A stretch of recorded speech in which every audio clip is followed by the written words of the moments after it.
Good morning class. बेटा हम अब दो बैलों का चैप्टर हमने कंप्लीट कर लिया है। कहानी जो थी वो मैंने आपको एक्सप्लेन कर दी थी और आज हम इसके लिखेंगे क्वेश्चन आंसर। तो सबसे पहले क्वेश्चन आंसर के पहले मैंने आपको जब स्टार्ट किया था ये चैप्टर तो मैंने आपको बताया था कि आपको सबसे पहले पेज पे कॉपी के फेयर कॉपी पे आपको सबसे पहले पेज पे लिखना है पाठ का नाम। पाठ एक, सबसे पहले आप लिखोगे पाठ एक, दो बैलों की कथा। फिर आप नीचे लिखोगे लेखक प्रेमचंद। यहीं पे आप लिख लो लेखक प्रेमचंद, डेट डालो। उसके बाद आप स्टार्ट करोगे महत्वपूर्ण बिंदु। सबसे पहले पेज पे आपको लिखना है महत्वपूर्ण बिंदु, है ना। पाठ एक, दो बैलों की कथा, लेखक प्रेमचंद। उसके बाद आप लिखोगे महत्वपूर्ण बिंदु हेडिंग डाल के। उसके बाद पहला पॉइंट आप लिखोगे उनका जन्म, दूसरा पॉइंट आपको लिखना है उनकी मृत्यु और तीसरा पॉइंट आपको उनकी रचनाएं लिखना है। ये 3 पॉइंट मैंने आपको अंडरलाइन करवाए थे पीडीएफ में और डिक्टेट भी किए थे। आप लोगों ने नोट डाउन कर लिए हो तो बहुत अच्छी बात है। रफ में किए हो तो उसको फेयर कर लेना। और आज हम करेंगे इसके क्वेश्चन आंसर स्टार्ट, ठीक है। तो फर्स्ट क्वेश्चन है इसका, कॉपी एकदम फेयर कॉपी ही बनाना है। पहले ऐसे मत करना, आप लोग ऐसे प्रैक्टिस मत रखो कि पहले रफ में लिखोगे फिर उसको फेयर करोगे। आप एक ही पैटर्न, बहुत स्लो मैं बोलती हूँ, स्पीड कम रख के बोलती हूँ। आपको जो नहीं आता है आप पूछ लो, मैं उसको रिपीट कर दूंगी। एक सेंटेंस को 3-3, 4-4 बार रिपीट करती हूँ तो आप आराम से लिखो। एक ही बार में आप अच्छा काम करोगे तो आपका टाइम भी सेव होगा और बहुत सारा कॉपी वर्क भी नहीं हो जाएगा कि आप रफ में लिखोगे, वो भी एक कॉपी वेस्ट होगी। फिर फेयर में आप उतारोगे, आपका टाइम भी जाएगा। तो इससे अच्छा आप धीरे धीरे लिखो, फेयर वर्क ही करना है आपको, ठीक है। तो फर्स्ट क्वेश्चन है, कांजी हाउस में कैद पशुओं की हाजिरी क्यों ली जाती होगी। कांजी हाउस में कैद पशुओं की हाजिरी क्यों ली जाती होगी। कांजी हाउस मैंने आपको वर्ड बताया है कि कांजी हाउस किसको बोला जाता है। ऐसा स्थान रहता है गवर्नमेंट की, ऐसा प्लेस रहता है जहाँ पे आवारा पशुओं को रखा जाता है जो घूमते रहते हैं और फिर वहाँ पे उनके जो मालिक रहते हैं वो आते हैं, उनसे फाइन लिया जाता है और उनको पशुओं को छोड़ा जाता है, उनको दे दिया जाता है। और जिन पशुओं को लेने, जिन एनिमल्स को लेने कोई नहीं आता फिर उनकी बाद में नीलामी की जाती है, उनको बेच दिया जाता है। तो कांजी हाउस में कैद पशुओं की हाजिरी क्यों ली जाती होगी। तो आप लोग लिख लीजिए, पहला क्वेश्चन का आंसर है कांजी हाउस में कैद, कांजी हाउस में कैद पशु भी कैदी ही थे। कांजी हाउस में कैद पशु कैदी ही थे।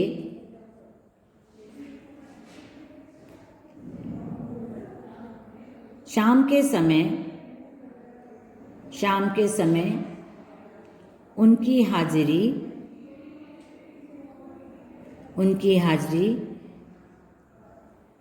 ली जाती थी। शाम के समय उनकी हाजिरी ली जाती थी जिससे यह मालूम किया जा सके कि उनमें से कोई जानवर कम तो नहीं है। यह मालूम किया जा सके कि उनमें से कोई जानवर कम तो नहीं है। ये फर्स्ट क्वेश्चन हो गया हमारा। देन सेकंड क्वेश्चन है आपका, छोटी बच्ची को बैलों के प्रति प्रेम क्यों उमड़ आया। छोटी बच्ची को बैलों के प्रति प्रेम क्यों उमड़ आया। सेकंड क्वेश्चन है, छोटी बच्ची को बैलों के प्रति प्रेम क्यों उमड़ आया। तो आप लिखिए, छोटी बच्ची की सौतेली माँ उस पर बहुत अत्याचार करती थी। छोटी बच्ची की माँ उस पर बहुत अत्याचार करती थी एवं उससे बिल्कुल प्रेम नहीं करती थी। एवं उससे बिल्कुल प्रेम नहीं करती थी।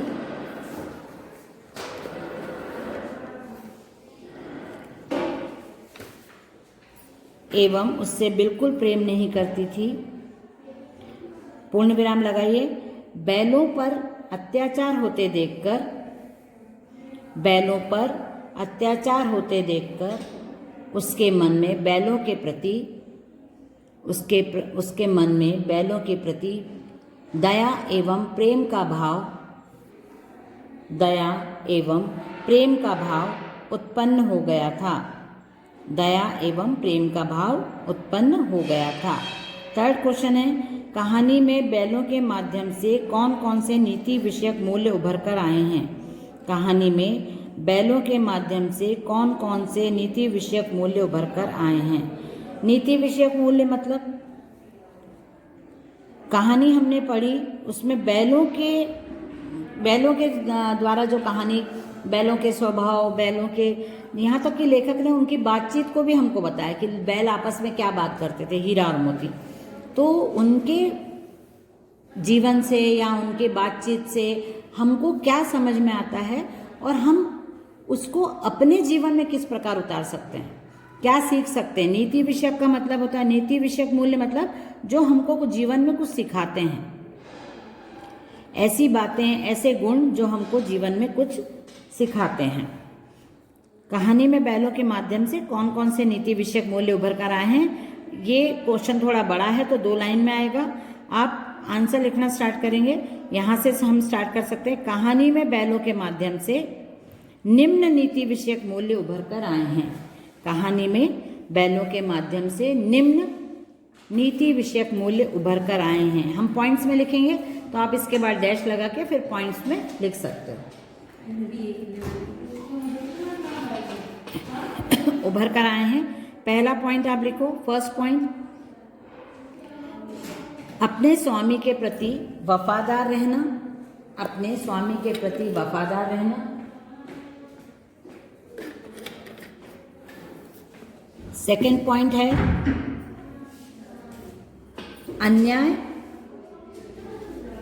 अन्याय एवं अत्याचार का विरोध करना। अन्याय एवं अत्याचार का विरोध करना। तीसरा पॉइंट है अन्याय एवं अत्याचार का विरोध करना। थर्ड पॉइंट है स्वतंत्रता के लिए हमेशा प्रयास करते रहना।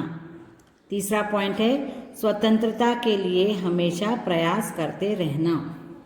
फोर्थ पॉइंट लिखिए, हम लोग तीसरे क्वेश्चन पे हैं, उसका फोर्थ पॉइंट आप लिखिए, कष्ट सहकर भी दूसरों की मदद करना। कष्ट सहकर भी दूसरों की मदद करना। नेक्स्ट पॉइंट है महिलाओं की सुरक्षा करना या महिलाओं पर हमला न करना। नेक्स्ट पॉइंट है हमेशा हिम्मत से काम लेना। हमेशा हिम्मत से काम लेना। इसके बाद नेक्स्ट पॉइंट है किसी भी परिस्थिति का डटकर मुकाबला करना। किसी भी परिस्थिति का डटकर मुकाबला करना। ये हमने 3 क्वेश्चन, थर्ड क्वेश्चन का आंसर लिखा। अब फोर्थ क्वेश्चन आपका बहुत बड़ा है, मैं पढ़ के बताती हूँ। प्रस्तुत कहानी में प्रेमचंद ने गधे की किन स्वभावगत विशेषताओं के आधार पर उसके प्रति रूढ़ अर्थ मूर्ख का प्रयोग न कर किस नए अर्थ की ओर संकेत किया है। मतलब कहानी में गधे, किसी भी बेकार व्यक्ति को, अज्ञानी व्यक्ति को गधे की उपमा दी हुई है, लेकिन गधे की स्वभावगत विशेषताएं क्या क्या हैं लेखक ने उनको अलग रूप में बताया है। लेखक उनको गधे को ऐसा बेकार पशु नहीं मानते हैं, तो लेखक ने क्या विशेषताएं बताई है ये हमको लिखना है। तो मैं आपको लिखवाती हूँ फोर्थ क्वेश्चन का आंसर। प्रस्तुत कहानी में लेखक प्रेमचंद ने गधे की स्वभावगत विशेषताएं बताते हुए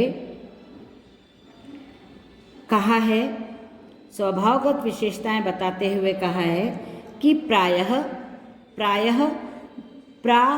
लिख के, और जैसे आप संस्कृत में हलंत लगाते, विसर्ग लगाते हैं ना, अह नमः, वैसे आपको 2 डॉट लगाने प्राय य के बाद। तो प्रायः उसको पढ़ते हैं प्रायः मतलब जनरली, हमेशा, अधिकतर। प्रायः मूर्ख व्यक्ति को गधा कहा जाता है। प्रायः मूर्ख व्यक्ति को गधा कहा जाता है क्योंकि गधे को मूर्ख पशु माना जाता है। क्योंकि गधे को मूर्ख पशु माना जाता है। पर लेखक ने गधे को शांत सहनशील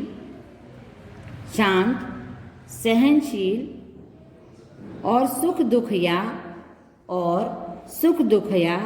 लाभ हानि में समान भाव रखने वाला माना है। एवं उसकी तुलना ऋषि मुनियों के स्वभाव से की है। ये 4th क्वेश्चन का आंसर हो गया हमारा। उसके बाद 5th क्वेश्चन है। 4th क्वेश्चन का आंसर आपने लिखा, मतलब गधे को बेकार कहा जाता है और किसी बेकार व्यक्ति को गधे की उपमा दी जाती है, जबकि यहाँ पे लेखक ने गधे को बहुत शांत, सहनशील और हर परिस्थिति में समान भाव रखने वाला पशु बताया है। 5th क्वेश्चन है हमारा, किन घटनाओं से पता चलता है कि हीरा और मोती में गहरी दोस्ती थी? तो आप लिख लीजिए, इन घटनाओं को हम पॉइंट वाइज लिखेंगे। निम्न घटनाओं द्वारा, हेडिंग लिखिए, निम्न घटनाओं द्वारा पता चलता है कि हीरा और मोती में गहरी दोस्ती थी। निम्न घटनाओं द्वारा पता चलता है कि हीरा और मोती में गहरी दोस्ती थी। पहला पॉइंट लिखिए, दोनों को एक दूसरे के भाव और विचारों की समझ थी। सेकंड पॉइंट है, दोनों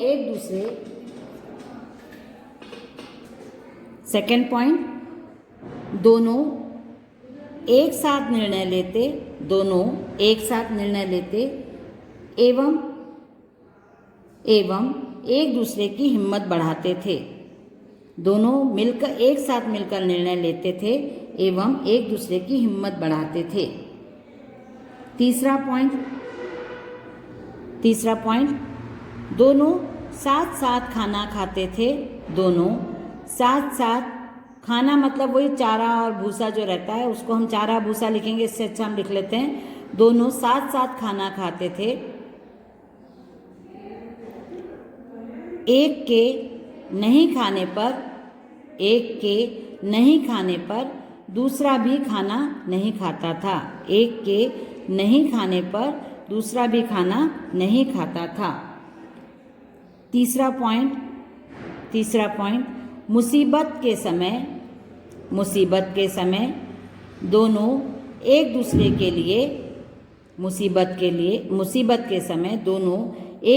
के लिए साथ में एक दूसरे के लिए खड़े रहते थे। मुसीबत के समय दोनों एक दूसरे के लिए खड़े रहते थे। दोनों हीरा और मोती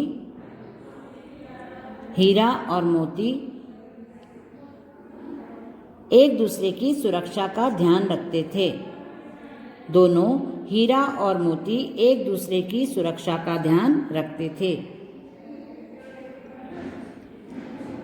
एक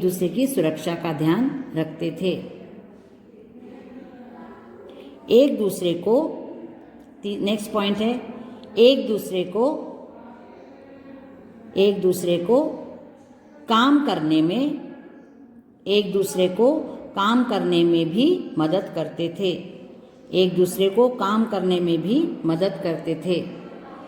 ये हमारा हो गया 5th क्वेश्चन। अब 6th क्वेश्चन हम नेक्स्ट क्लास में कंटिन्यू करेंगे, अभी क्लास का भी टाइम हो गया है। और ये हमने आज लिखे हैं 1 2 3 4 5 क्वेश्चन लिख रहे हैं। 5 क्वेश्चन आपकी कॉपी में प्रॉपर होने चाहिए। आप आराम से क्लीन वर्क एक ही बार में वर्क करना है आपको, उसको रफ फेयर 2 3 बार लिखना, ये सब मत करना। अच्छे से आप उतारो, और जो कॉपी वर्क आएगा, आपका जो वीडियो आता है उसमें से भी आप सुन के लिख सकते हो। PDF आपको बुक का आता है, उसको खोल के आप रीड करो, तो आपको रीडिंग की आदत, आप रोज़ डेली आपको जो होमवर्क दिया जा रहा है 2 पेज रीड करने का, वो 2 पेज आपको रीड करना ही है। ओके, चलिए फिर मिलते हैं कल नेक्स्ट क्लास में। Bye everyone.